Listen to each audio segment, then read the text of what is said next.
একটি অনির্বাচিত সরকার থাকলে এই কথাগুলোর কিন্তু কোনো মূল্য নেই।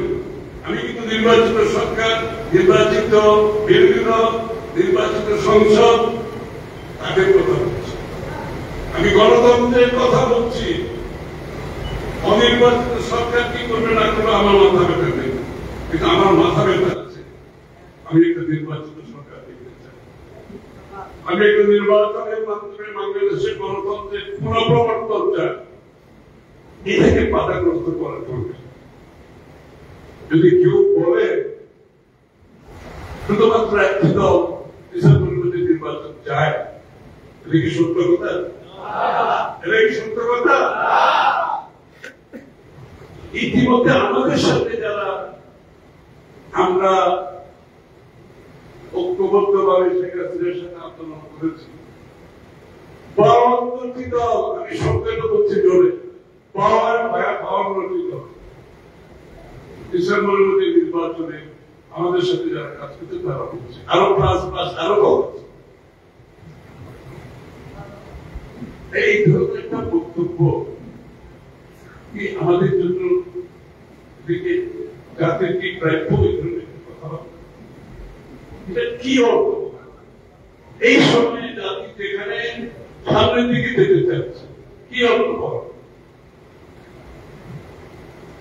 নির্বাচন ডিসেম্বর মাসে চাই না কেন? তাহলে বলি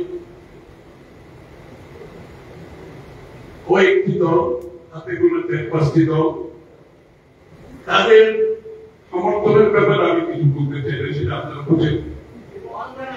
না না, আমি বলতে চাই না, জনগণ বুঝে। এরা এখন নিবন্ধিত দল না, এরা এখন নিবন্ধিত দল। বাংলাদেশের মানুষের সাথে এদের কোন সম্পৃক্ততা নেই। এরা জানেও না কি কি দল আছে। আপনার মনে আছে 1/11-এর পরে কতগুলো দল সৃষ্টি হয়েছিল? কিংস পার্টিটা কি বলে এটাকে?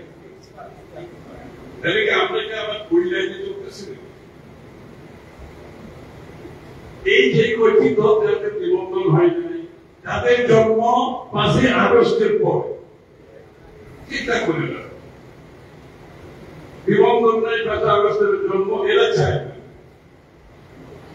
কথাগুলো বলতে চাই না, বলতে চাই না এই জন্য জাতিকে বিভক্ত করতে চাচ্ছে। জিয়া রহমান সাহেবের মতো তারেক রহমান সাহেব জাতিকে বিভক্ত করে। এই জন্য আমি অনেক কথা এখন বলতে পারি, বলবো না, কারণ এগুলো বিভক্তি সৃষ্টি করে। যে কথাটা এখানে না বলতে পারে হয় না, এই জন্য আমি কথাটা বললাম। যেহেতু একটা স্টেটমেন্ট করা হয়েছে, এটা যদি আমি জানি তখন জনগণ বুঝতে পারি, এই জন্য কথাটা আমি বলেছি।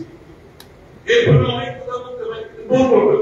আমরা তো একটা ঐক্যবদ্ধ জাতি, জিয়া রহমান সাহেব, তারেক রহমান সাহেব ঐক্যবদ্ধ জাতি, এবং গণতন্ত্রের উত্তরণের জন্য আমরা গণতন্ত্রের মধ্যে সবাই ঐক্যবদ্ধ থাকতাম।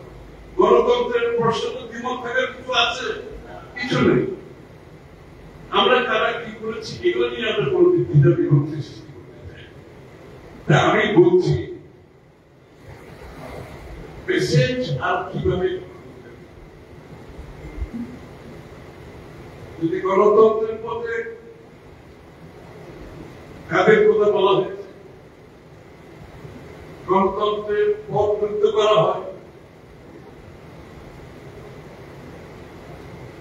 যে গণতন্ত্রের জন্য গত 10-15 বছর বদ্ধপরিকর লোক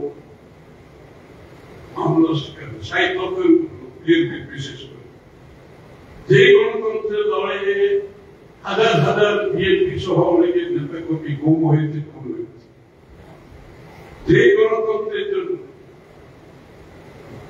পুলিশের হেফাজতে বহু মানুষের মৃত্যুবরণ হয়েছে, যে গণতন্ত্রের জন্য জেলখানে আমাদের সামনে চিকিৎসার অভাবে মৃত্যুবরণ করেছে, আমাদের সামনে আমাদেরকে কোনো চিকিৎসা দেওয়া হয়নি। আমরা যখন বলেছি আমরা পিজিতে যেতে চাই, আমাদের স্যার পারমিশন লাগবে, পারমিশন কোনোদিন আসবে, আমাদের মৃত্যু হতে পারে। আল্লাহ আমাদেরকে বাঁচিয়ে রাখছে। এখন যে গণতন্ত্রের জন্য মানুষ ভিটামাইন ছেড়ে ধান খেতে ঘুমিয়েছে, বেদিবাদে ঘুমিয়েছে, ব্যবসা হারিয়েছে, চাকরি হারিয়েছে, যে গণতন্ত্রের জন্য বাড়িঘর ভাঙচুরের মাধ্যমে আমাদের অনেক নেতা কর্মী মা বাবা হার্ট অ্যাটাক হয়ে মারা গেছে, হার্ট অ্যাটাক হয়ে মারা গেছে। আমার পুলিশ ভেঙে ঢুকেছে, ওর মা হার্ট অ্যাটাক হয়ে মারা গেছে। আজকে সেই গণতন্ত্রের পথ যদি কেউ করতে চায়, এটা কি গ্রহণযোগ্য হতে পারে?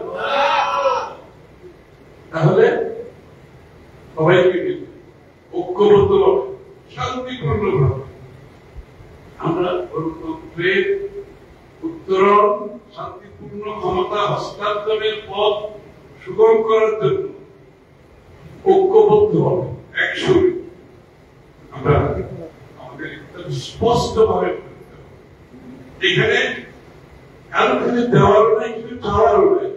এটা বাংলাদেশের মানুষের মালিকানার বিষয়। শেখ হাসিনার সময় বলেছিলাম মালিকানা, আবার এখনো বলছি মালিকানা কেন করতে হবে? এখন তো মালিকানা যাওয়ার কথা, মালিকানাটা বুঝিয়ে দেওয়ার পক্ষে খুব স্বাভাবিক। তাই আমরা একটি নির্বাচন ডিসেম্বরের মধ্যে অবশ্যই হবে। আমি বলেছি কতগুলো সবাই চাই, মানুষ চাই, যেখানে যাই বিনিয়োগকারীরা বলে বাংলাদেশের ভিতরে বিনিয়োগকারী, বাইরে বিনিয়োগকারী জিজ্ঞেস করে নির্বাচন কবে? একটা প্রশ্ন। অন্যান্য যারা বিভিন্ন তাদের সিদ্ধান্ত নেওয়ার জন্য অপেক্ষা করছে, সবাই বলছে নির্বাচন কবে? একটা ইন্টেরিয়াল সিচুয়েশনে কেউ যদি মনে করে তাদের এই সিদ্ধান্তগুলো নেবে, সেটা আমি একটা লম্বা বক্তৃতা দিতে পারবো। আমি আসলে বাংলাদেশের বিনিয়োগের অবস্থা কি, অর্থনীতির অবস্থা কি, বাংলাদেশের সার্বিক আমরা কোথায় যাচ্ছি দেশ হিসেবে, স্থিতিশীলতার অবস্থা কি, আইন শৃঙ্খলার অবস্থা কি, এগুলো তো দীর্ঘ বক্তৃতা। আপনারা সবাই জানেন। এখান থেকে মুক্ত হওয়ার পথ একটা নির্বাচিত সরকার, সংসদ, যারা জনগণের দিকে দায়বদ্ধ থেকে জবাব দিয়ে থাকে। এখন সরকার এখানে জনগণ এখানে মাঝখানে কোন ব্রিজ নেই, এই জন্য যার দায়িত্ব শেষ করতেছে, করবে, আরো বাড়বে, আরো এটা চলতে পারে না। Immigration to Canada. We provide the best quality service and solution for Canada immigration. Please visit our website and contact for details.